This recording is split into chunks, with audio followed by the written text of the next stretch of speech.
Hello friend, मैं हूं पूजा चौरसिया और आप सबका आपके अपने YouTube channel RC online education hub में स्वागत है। जैसा कि आपको ज्ञात है कि मैंने पिछली वीडियो में आपको राजस्थान के भौगोलिक स्वरूप के पार्ट फर्स्ट पश्चिमी रेगिस्तानी प्रदेश व थार या जिसे हम थार का मरुस्थल कहते हैं उसके बारे में हमने अध्ययन करवाया था। आज उसी क्रम को आगे बढ़ाते हुए मैं आपको जो इसका जो सेकंड जो टाइप है मध्य अरावली प्रदेश, ये हमारी मध्य अरावली प्रदेश है, इसका मैं आपको विस्तार से अध्ययन करवाऊंगी। तो आइए चलते हैं। सबसे पहले हम बात करते हैं मैप पर।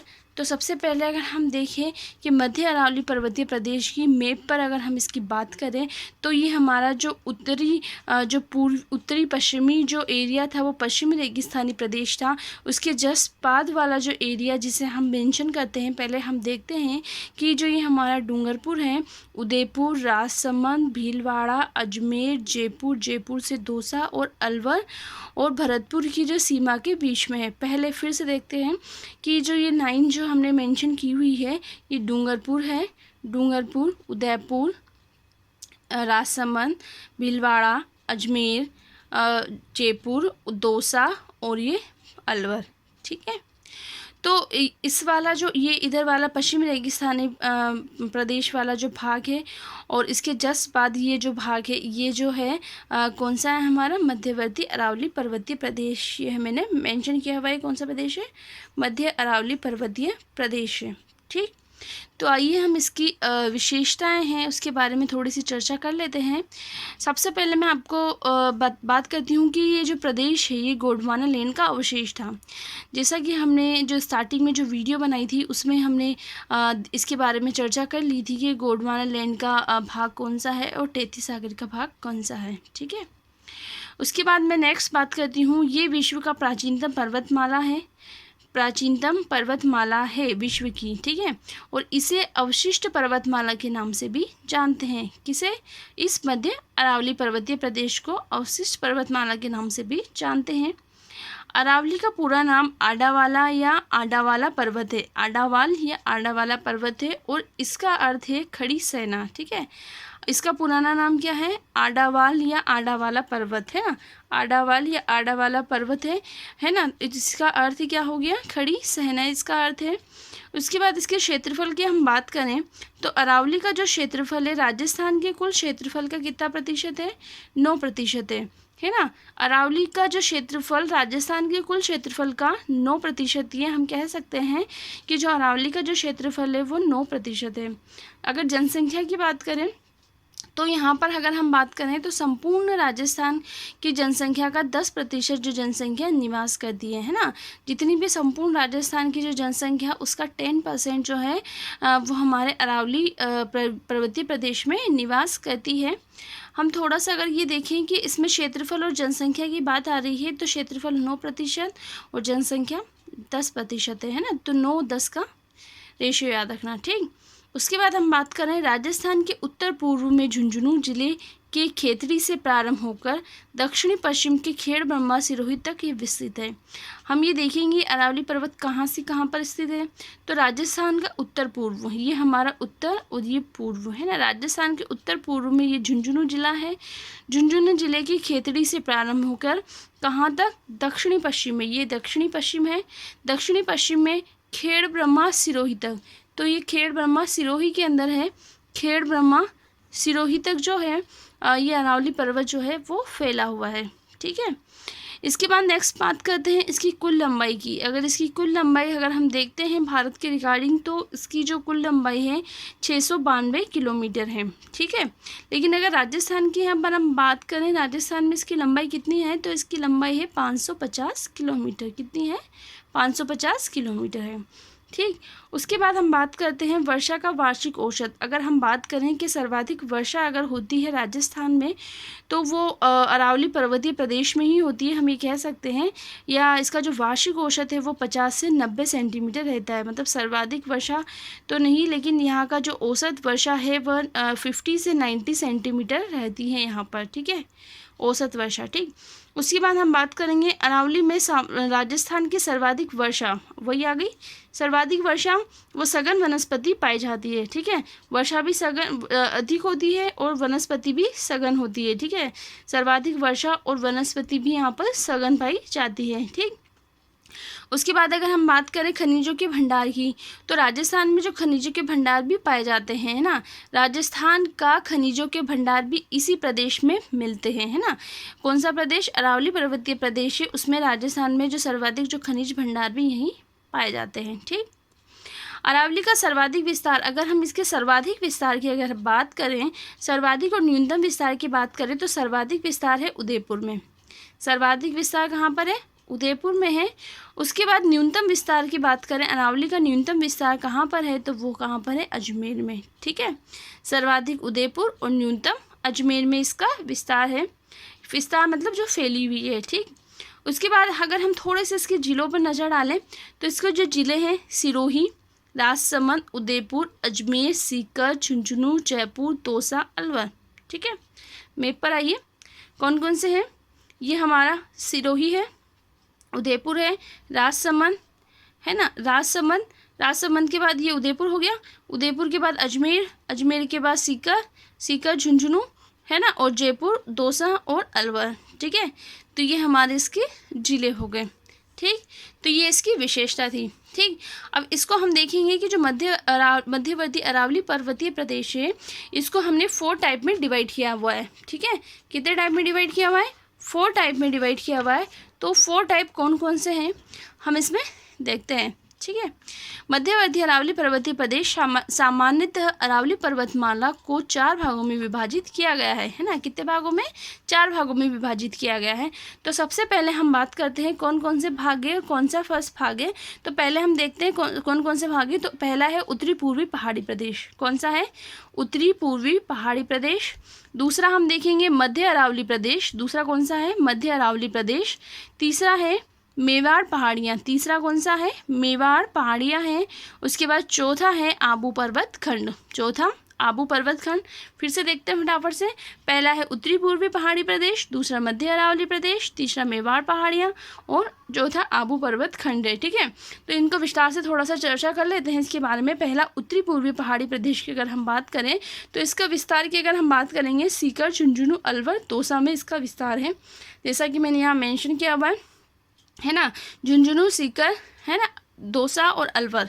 झुंझुनू, सीकर, दौसा व अलवर है ना, इसका विस्तार है, ठीक है।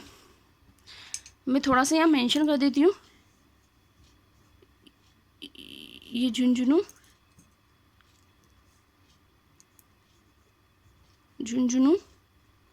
है ना, सीकर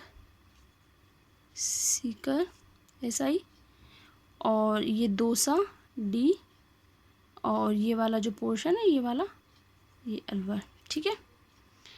एक बार अच्छे से देख लेना इसको कि ये जो हमारा है झुंझुनू, सीकर, दौसा, अलवर वाला जो क्षेत्र में ये विस्तार है इसका। उसके बाद इसके निर्माण की बात करें, इसकी निर्माण जो है वो फाइलाइट व क्वार्ट्ज नामक चट्टानों से निर्मित है ना। मतलब जो हमारा उत्तर पूर्वी पहाड़ी प्रदेश है वो फाइलाइट व क्वार्ट्ज नामक चट्टानों से निर्मित है। उसके बाद बात करें तो ये लौह अयस्क व तांबे के भंडार यहाँ पर पाए जाते हैं ना। इस क्षेत्र में लौह अयस्क व तांबे के भंडार पाए जाते हैं। उसके बाद इसकी प्रमुख चोटियाँ हम यहाँ पर देखते हैं। प्रमुख चोटियाँ जो है रघुनाथगढ़ है ना, जो सीकर में है, खो जयपुर में है, भेराज अलवर में है, बाबाई जयपुर, बेराट जयपुर है ना। मुख्यतः जो इसकी जो 3 जो चोटियां हैं वो कहाँ पर? जयपुर में है। बाकी एक रघुनाथगढ़ जो सीकर में है और भेराज अलवर के अंदर है, ठीक है। रघुनाथगढ़ जो है वो सीकर में है, जिसकी जो लंबाई है 1055 मीटर है। उसके बाद खो जयपुर में 920 मीटर है, भेराज अलवर में 792 मीटर है, बाबाई जयपुर 780 मीटर और बेराट जयपुर 704 मीटर है, ठीक। इसके बाद हम नेक्स्ट देखते हैं मध्य अरावली पर्वतीय प्रदेश है ना। मध्य अरावली पर्वतीय प्रदेश की अगर मैं बात करूं तो ये जो है इसका विस्तार अजमेर, दक्षिणी जयपुर व उत्तर राजसमंद में है, ठीक है। अजमेर, दक्षिणी जयपुर व उत्तर राजसमंद। तो हम पहले उत्तर राजसमंद की बात करते हैं, तो यहाँ हमारा आ जाएगा राजसमंद, ठीक है। हम थोड़ा सा मेंशन कर लेते हैं, ये राजसमंद, ये मैं आर लिख देती हूँ है ना। उसके बाद हम बात ऊपर जाएंगे तो यहाँ अजमेर आ जाएगा ए, और यहाँ पर क्या आ जाएगा, जयपुर आ जाएगा, है ना। तो ये वाला जो एरिया है ना, ये वाला जो एरिया है वो कौन सा हो जाएगा, वो हो जाएगा हमारा मध्य अरावली पर्वतीय प्रदेश हो जाएगा। ठीक है, यह प्रदेश सर्वाधिक संकीर्ण व विच्छेदित क्षेत्र है। कौन सा है, सर्वाधिक संकीर्ण हम बोल सकते हैं, कटाफटा क्षेत्र है ये वाला प्रदेश। इसकी प्रमुख चोटियाँ जो हैं, इसकी प्रमुख चोटियों की अगर हम बात करें तो पहला मारायजी जो अजमेर में है 933 मीटर है। तारागढ़ जो है वो भी अजमेर में है 873 मीटर, और नाग पहाड़ अजमेर में 795 मीटर। और सबसे अच्छी बात है कि ये चोटियाँ जो तीनों कहाँ पर है, अजमेर में है, मारायजी, तारागढ़, नाग पहाड़। मारायजी, तारागढ़, नाग पहाड़ तीनों जो चोटियाँ हैं वो अजमेर में स्थित है। ठीक, तो थर्ड जो इसका पार्ट है उसकी चर्चा करते हैं। थर्ड पार्ट की मैं बात करूं तो वो है मेवाड़ पहाड़ियाँ। कौन सा है, मेवाड़ पहाड़ियाँ। तो मेवाड़ पहाड़ी की अगर मैं बात करूं तो मेवाड़ पहाड़ियों में इसका विस्तार दक्षिणी राजसमंद, उदयपुर व डूंगरपुर जिले में है। ठीक है, तो ये हमारा यहाँ पर डूंगरपुर हो जाएगा, ये डूंगरपुर। ठीक, डूंगरपुर के पास यहाँ उदयपुर हो जाएगा, उदयपुर, और ये राजसमंद जो दक्षिणी राजसमंद था, है ना। तो ये वाला जो एरिया हो जाएगा इसका, है ना, ये वाला जो एरिया हो जाएगा वही उसे क्या कहेंगे हम, मेवाड़ पहाड़ियाँ कहेंगे। ये मैंने अभी मिनिएचर जो मैप बनाकर इसमें मैं आपको मेंशन कर रही हूँ। मैं जो ये बड़ा जो मैप हमारा है उसमें भी मैं इन सबको मेंशन करूँगी। ठीक है, तो सबसे पहले हम देखते हैं इसका दक्षिणी राजसमंद, उदयपुर, डूंगरपुर जिले में है। उसके बाद इसके प्रमुख पठार व पहाड़ियों की अगर हम बात करें तो इसके जो पहाड़ है, तो सबसे पहले हम इसके पहाड़ की बात करते हैं। भोराट का पठार, है ना, जनरली ये क्वेश्चन बार बार आता भी है हमारा। भोराट का पठार स्थित है, तो भोराट का पठार की मैं बात करूँ तो गोगुंदा यानी कि उदयपुर से कुंभलगढ़ राजसमंद के मध्य स्थित है। ठीक है, गोगुंदा हमारा उदयपुर है और कुंभलगढ़ जो राजसमंद में है, उन दोनों के बीच में हमारा जो पठार स्थित है उसे हम भोराट का पठार कहते हैं। ठीक, नेक्स्ट की बात करें लसाड़िया का पठार। लसाड़िया का पठार जो है उदयपुर जिले में जयसमंद झील के पूर्व में स्थित कटाफटा पठार है ना। कहाँ पर, उदयपुर जिले में। उदयपुर जिले में जो जयसमंद झील है उसके पूर्व में स्थित कटाफटा पठार जो किस नाम से जानते हैं, उसको लसाड़िया के पठार के नाम से जानते हैं। उसके बाद हम बात करेंगे देशहरों का पठार। देशहरों जो ये भी उदयपुर जिले के जरगा व रागा की पहाड़ियाँ, कौन सी पहाड़ियाँ हैं, जरगा व रागा की पहाड़ियों के बीच का क्षेत्र है जो सदैव कैसा रहता है, हरा भरा रहता है, क्योंकि लिखा हुआ है देशहरों। ठीक है, का पठार है जो उदयपुर जिले के जरगा व रागा की पहाड़ियों के बीच का क्षेत्र है जो सदैव हरा भरा रहता है। ठीक, उसके बाद नेक्स्ट बात करते हैं पिंडमांड का पठार। पिंडमांड का पठार यानी कि जो लसाड़िया का जो पठार है का उत्तरी पठार क्षेत्र के नाम से भी जाना जाता है। लसाड़िया के पठार का उत्तरी पठार क्षेत्र, मतलब जो हमने लसाड़िया के पठार की बात की ना, तो उसका उत्तरी पठारी क्षेत्र जो है पिंडमांड के पठार के नाम से जाना जाता है। ठीक, उसके बाद नेक्स्ट हमारा आ जाता है गिरवा पहाड़ियाँ, है ना।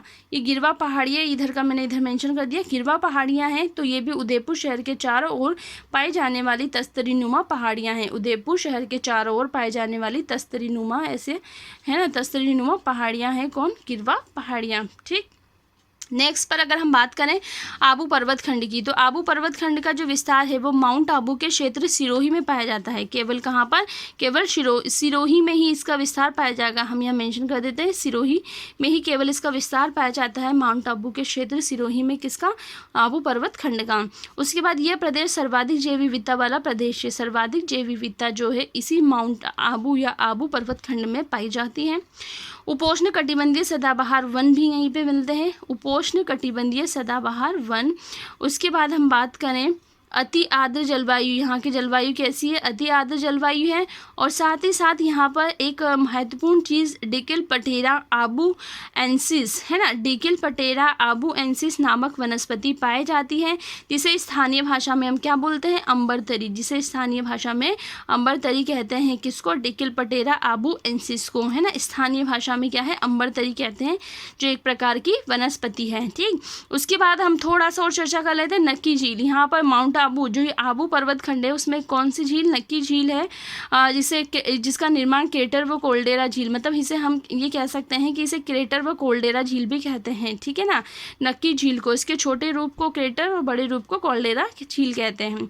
इसका जो निर्माण है वो देवताओं के नाखून द्वारा, ऐसा माना जाता है कि जो इसका जो निर्माण है वो देवताओं के नाखूनों द्वारा हुआ है और ये राज्य की सर्वोच्च झील है, राज्य की सर्वोच्च झील है। और यहाँ पर इस क्षेत्र में या यहाँ पर जो आबू पर्वत खंड में ही टोडरोक, ननरोक नामक चट्टानें पाई जाती है, जिसे टोडरोक या ननरोक भी कहते हैं, नामक चट्टानें भी यहीं पर पाई जाती है, ठीक।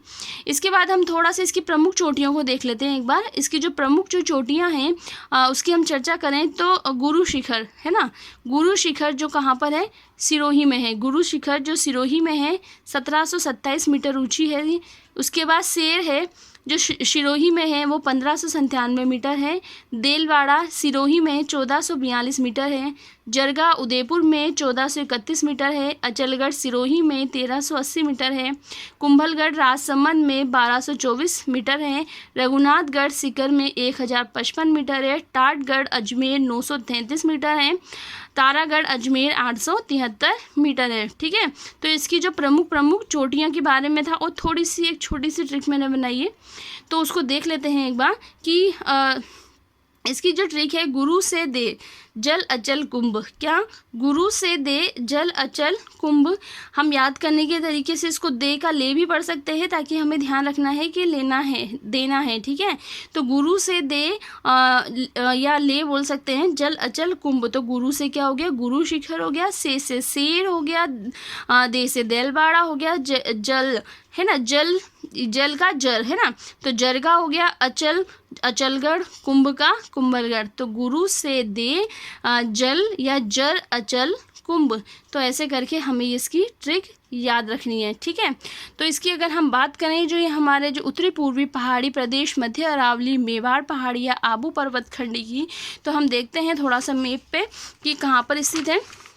सबसे पहले हम देखेंगे कि जो हमारा उत्तरी पूर्वी पहाड़ी प्रदेश की अगर हम बात कर रहे थे, तो उत्तरी पूर्वी पहाड़ी प्रदेश, ये वाला जो प्रदेश है ये हमारा कौन सा प्रदेश कहलाता है, उत्तरी पूर्वी पहाड़ी प्रदेश, ठीक है।